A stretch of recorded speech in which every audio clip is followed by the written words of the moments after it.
Vamos para a nossa redação, Central de Esportes, falar com o Jonas Campos sobre o Corinthians. Boa noite, Jonas. Vou aqui para o telão. Jonas, vamos relembrar aí os tempos do plantão da saúde? Você pode passar para a gente um boletim dos casos de Covid no Timão? Fala, Michele. Boa noite para você, para o Celso, para o Salazar, para todo mundo que acompanha o Gazeta Esportiva. Fase difícil, hein, Michele? E o Corinthians em meio a um surto de Covid, né?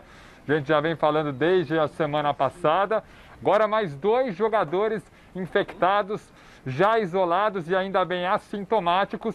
O volante Rony e o atacante André Luiz, né, que recentemente teve uma transferência frustrada aí para o futebol do exterior, voltou ao Corinthians e agora contraiu o novo coronavírus. Neste momento, o Timão tem 12 atletas infectados. Esse número já foi maior, mas aí tem a notícia boa de que hoje 3 atletas daqueles que testaram positivo lá no dia 2 de março retornaram ao CT Joaquim Grava, retomaram as atividades. Goleiro Cássio, lateral direito Fagner e o volante Gabriel. Cássio e Gabriel, inclusive, já trabalharam no campo. O Fagner ficou na academia, mas a tendência é que esses jogadores estejam à disposição do Wagner Mancini para o próximo compromisso do Corinthians no Campeonato Paulista, domingo contra o São Caetano, lá no Anacleto Campanella. O Gabriel, inclusive, figura importante para esse jogo, até porque o Corinthians está sem volante neste momento, né? Agora voltou o Gabriel,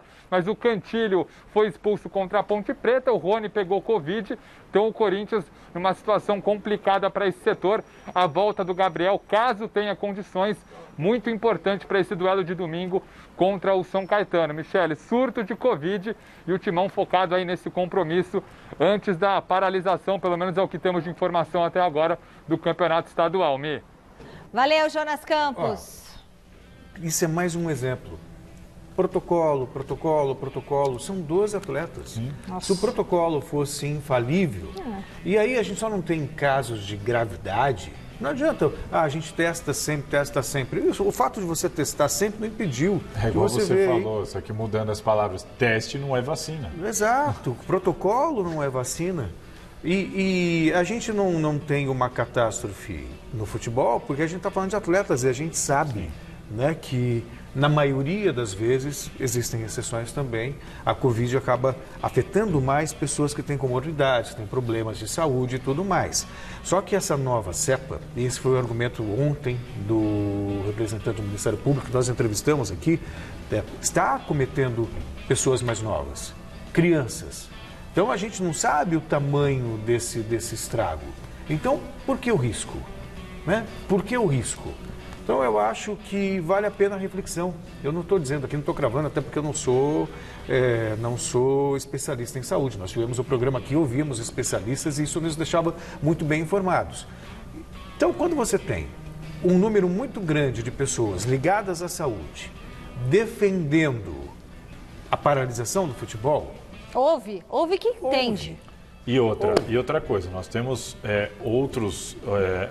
outras atividades com muito menos recursos, muito menos subsídios financeiros, muito menos apoios financeiros, porque o futebol, o clube quando precisa, ele vai ali na federação, ele consegue empréstimo fácil no banco, ele pede dinheiro emprestado para a CBF, e tem muita gente que não tem nada disso e vai ter que fechar.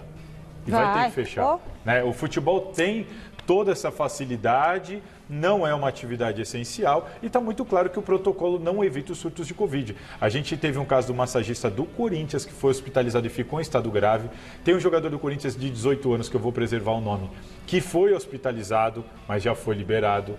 Então, assim, teve essa semana também, faleceu alguém do Novo Horizontino, um membro da comissão técnica do Novo Horizontino. Então, assim, não é o ambiente que muita gente pinta ou acredita que seja. Não, e a questão, Celso, que você falou da saúde é muito importante, porque se os médicos estão falando para parar, é o seguinte, para. Porque, de repente, uma pessoa mais jovem, porque agora está morrendo gente de 39, 40 anos, né? Uma pessoa mais jovem vai para o hospital, precisa do oxigênio, daqui a pouco acabou o oxigênio. Se você me permite, eu sei que o Chile, o tempo, Patrícia Hernandes, o tempo corre, mas eu preciso só dizer isso. Tem uma outra questão, porque estão se apegando a números de quantos jogadores, quanto isso, mas você não tem ao redor do atleta. Sim, claro. O atleta comunicante que testou positivo e ficou isolado, mas quem ele já não contaminou? Sim, Claro. sim. Só para completar a informação do Jonas, falando do time do Corinthians, o Biro, lateral esquerdo de apenas 16 anos, deve ser titular na lateral esquerda. E Léo, Natel e Mosquito praticamente descartado. Nenhum dos dois, mais uma vez, nenhum dos dois treinou no campo hoje. Então é um Corinthians com problemas tanto de volante, como o Jonas trouxe a informação, como também na frente para escalar o time. Novo contato com o Jonas Campos, direto da nossa redação. A prioridade do Corinthians é manter alguns jogadores no elenco. Jonas, quais são esses atletas que precisam ter o contrato renovado? É isso, Michele. Jogadores, inclusive, que têm contrato até o meio deste ano. Um trio, né, que já jogou no Atlético Mineiro, o Casares, o Otero e o zagueiro Gemerson. Os três, como eu disse, encerram um vínculo com o Corinthians até o meio do ano. Então a diretoria vai trabalhando para definir o futuro desses jogadores. O Casares, por exemplo, está muito próximo de uma renovação, vestiu a 10 do Corinthians, é titular absoluto e as coisas estão bastante adiantadas para ele estender o vínculo com o Corinthians. Aí o Corinthians, inclusive, adquirindo direitos aí do Casares.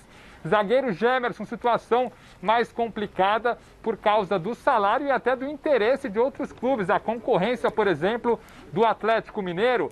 E o Otero, o Corinthians aproveita agora o período, tenta ganhar tempo para observar mais o Otero e definir de fato o futuro desse jogador, que teve alguns lampejos, mas de fato ainda não convenceu, Michele. Muito obrigada, Jonas Campos. Muito bem. Presta atenção, você que está em casa, porque nós temos mais... Vocês vão falar do Corinthians, não vão? Falar. Antes da gente ir pro break, fala do Corinthians. Passo até a palavra para o... Não, é rapidinho. O Jonas trouxe bem a situação.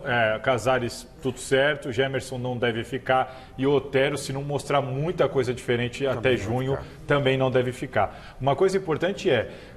Com esse Casares fica. Casares fica. 3 anos de contrato a mais. Com esse conflito... pode ou não pode treinar agora que a gente trouxe aqui ao vivo? O que o Corinthians me passou esquece, segunda-feira vamos definir tudo isso na reunião de segunda-feira. Então o que foi dito hoje